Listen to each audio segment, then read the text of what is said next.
Hello students, myself Indu Jaiswal, Assistant Professor of Podar Management Training Institute. Today I will teach about grading system. Grading प्रणाली शिक्षा में छात्रों की प्रगति जानने के लिए उनका मूल्यांकन किया जाता है। विद्यार्थियों को उनकी शैक्षिक उपलब्धि से संबंधित परिणामों को व्यक्त करने के लिए उन्हें पास, फेल घोषित करने या पूर्णांकों में से कितने प्रतिशत अंक उन्होंने प्राप्त किए हैं, ऐसा बताने की अपेक्षा उन्हें अक्षर ग्रेड प्रदान की जाती है, जैसे A, B, C, D, E या फिर O, A, B, C, D आदि प्रदान किए जाते हैं। अंकन की कमियों के आधार पर माध्यमिक शिक्षा आयोग तथा शिक्षा आयोग ने अंकों के स्थान पर ग्रेड प्रणाली का सुझाव दिया। राष्ट्रीय शिक्षा नीति ने अन्य आयोगों एवं समितियों के सुझावों के आधार पर अंकन के लिए एक विकल्प अंक स्तरीकरण ग्रेडिंग की अनुशंसा की। यह सुझाव कोई नया नहीं है, परंतु माध्यमिक शिक्षा आयोग ने संख्यात्मक अंकों के स्थान पर आंतरिक और बाहरी परीक्षाओं में प्रतीकात्मक अंकन प्रणाली की अनुशंसा की थी। विश्वविद्यालय अनुदान आयोग ने तथा अन्य विश्वविद्यालयों ने 1975 और 1976 में ग्रेडिंग प्रणाली पर कार्यशालाएं आयोजित की और उनके आधार पर उन्होंने 7 बिंदु ग्रेडिंग प्रणाली अपनाने पर सहमति प्रदान की।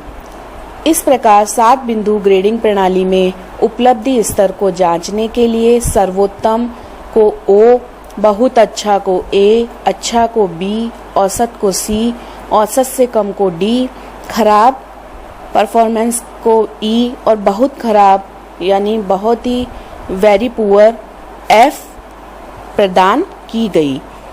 ग्रेडिंग प्रणाली में परीक्षक छात्रों के प्रश्नवार उत्तरों को सीधे सीधे ग्रेड देकर मूल्यांकन कर सकते हैं तथा संपूर्ण उत्तर पुस्तिका के लिए औसत ग्रेड ज्ञात कर लिया जाता है।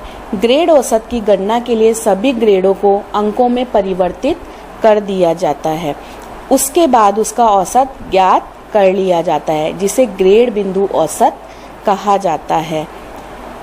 ये नंबर एक निश्चित अवधि के दौरान अर्जित सभी फाइनल ग्रेड्स की एवरेज वैल्यू को रिप्रेजेंट करते हैं।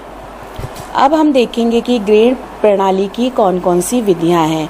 ग्रेड प्रणाली की 2 विधियां बताई गई हैं, निरपेक्ष ग्रेडिंग प्रणाली और सापेक्ष ग्रेडिंग प्रणाली। निरपेक्ष ग्रेडिंग प्रणाली में अक्षर ग्रेड को निर्धारित करने के लिए पूर्व निर्धारित स्तर या मापदंड तय किए गए होते हैं। इन्हें 2 प्रकार से किया जाता है, जैसा कि पहली टेबल में बताया गया है। एक दिए हुए ग्रेड के लिए जरूरी पूर्व स्थापित अंक तय होते हैं। मूल्यांकन परिणामों के रूप में विद्यार्थियों को जो प्रतिशत अंक प्राप्त होते हैं, हम उनकी अलग अलग विस्तार सीमाएं बनाकर उन्हें भिन्न भिन्न अक्षर ग्रेड प्रदान करते हैं, जैसे 80% से ऊपर को O ग्रेड, 79 से 70% वाले बच्चे को A ग्रेड, 60 से 69 वाले को B ग्रेड, 50 से 59 वाले को C ग्रेड और 50 से कम वाले को D ग्रेड प्रदान की जाती है। निरपेक्ष ग्रेडिंग प्रणाली को बताने का दूसरा तरीका है संदर्भित ग्रेडिंग प्रणाली। इस प्रणाली को प्रदर्शन स्तर की कसौटी को अध्यापक या प्राधिकारियों द्वारा निर्धारित किया जाता है। इसमें परीक्षण का कठिनाई स्तर और विद्यार्थियों से किस प्रकार की अधिगम निष्पत्ति की उपेक्षा की जाती है, इन दोनों बातों को ध्यान में रखते हुए प्रदर्शन स्तर व प्राप्त अक्षर ग्रेड को इस प्रकार प्रदर्शित किया जाता है, जैसा कि जो O ग्रेड है उसको बहुत ही अच्छा या उत्कृष्ट माना जाता है। A ग्रेड को सामान्य से ऊपर या उत्तम माना जाता है। B ग्रेड वाले को सामान्य से अच्छा माना जाता है। C ग्रेड वाले को सामान्य से कम या कमजोर माना जाता है और D ग्रेड वाले को बहुत ही कमजोर माना जाता है। अब हम देखेंगे कि दूसरी जो ग्रेडिंग प्रणाली है सापेक्ष ग्रेडिंग प्रणाली। इस ग्रेडिंग प्रणाली की प्रक्रिया में विद्यार्थियों को कक्षा में उनकी रैंक की तुलना के आधार पर ग्रेड दी जाती है, यानी कि उनकी स्थिति क्या है उसके आधार पर उन्हें ग्रेड दी जाती है। सामान्यतः सापेक्ष ग्रेडिंग प्रणाली में ग्रेडों का आवंटन सामान्य वक्र वितरण का अनुसरण करता है। इस ग्रेडिंग प्रणाली को इस प्रकार दर्शाया गया है।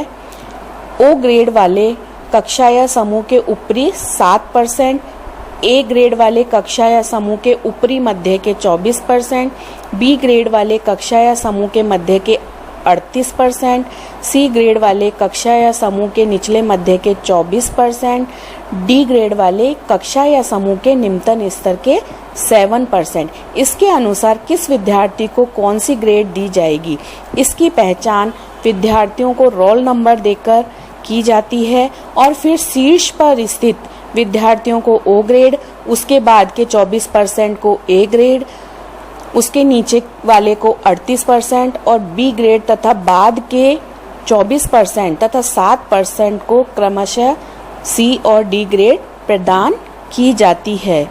कहीं कहीं पर ओ के स्थान पर ई ग्रेड का भी प्रावधान रखा गया है। ग्रेडिंग सिस्टम के क्या क्या लाभ हैं? इसके द्वारा मूल्यांकन पद्धति में समानता स्थापित की जा सकती है और ग्रेडिंग के माध्यम से किया गया जो मूल्यांकन है वो बहुत ही अधिक विश्वसनीय माना जाता है। ग्रेडिंग प्रणाली के मापन से अध्ययनरत विद्यार्थियों की शैक्षिक उपलब्धि की तुलना सरलता से की जा सकती है। यह एक सामान्य मापनी की तरह कार्य करती है। इसके माध्यम से गुणात्मक मापन संभव है और अंतर को सार्थक रूप में प्रकट किया जा सकता है।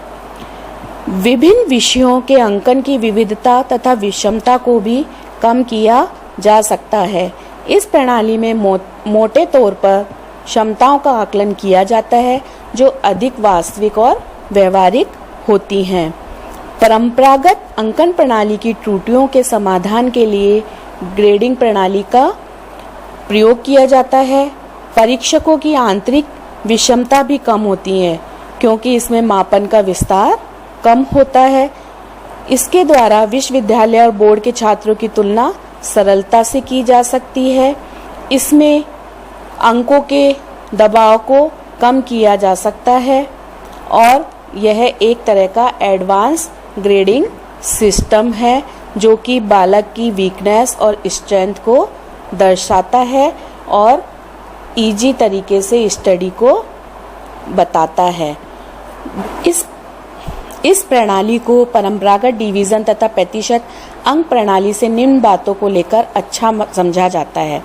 उत्तर या उपलब्धि विशेष के लिए सही कितने अंक प्रदान किए जाएं, इसकी अपेक्षा पक्षपात तथा आत्मगतता पर आवश्यक अंकुश लगाते हुए ग्रेड प्रदान करना ज़्यादा आसान और युक्तिसंगत प्रतीत होता है। ग्रेडिंग परीक्षकों की आत्मनिष्ठा और अविश्वसनीयता पर रोक लगाने का प्रयास करना होता है। मूल्यांकन परिणामों का उचित संकलन करने के लिए ग्रेडिंग प्रणाली काफ़ी वस्तुनिष्ठ और विश्वसनीय आधार प्रदान करती है।